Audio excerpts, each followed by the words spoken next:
Help নাই বললে চলে, কোনোভাবে এখানে টিকে থাকতে পারবে না। এন্ড এই জায়গাতে কিন্তু ওয়াইফ আউট পসিবিলিটি আছে।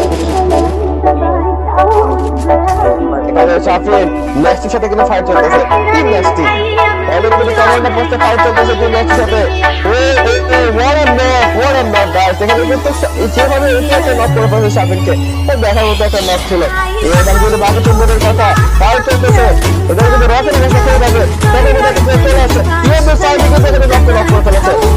Sahib open the chat guys, আমি বলতে বলতে তো এলার্জি দেখে ওয়াইপ আউট হয়ে গেছে পুরোটা।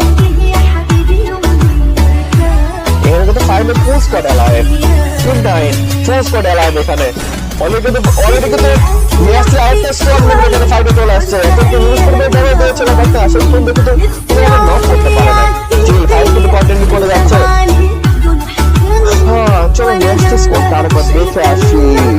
নেক্সট স্টিল কিন্তু ফাইট করে যাচ্ছে, প্রায় ভাগার চেষ্টা করবে বাট না, এই জায়গায় তো পিনাইট স্প্যাম করে কিন্তু ফাইট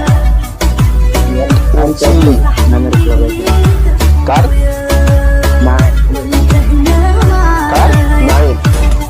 ও নেক্সটের সামনে তিনটা প্লেয়ারে লাস্ট করে নাও।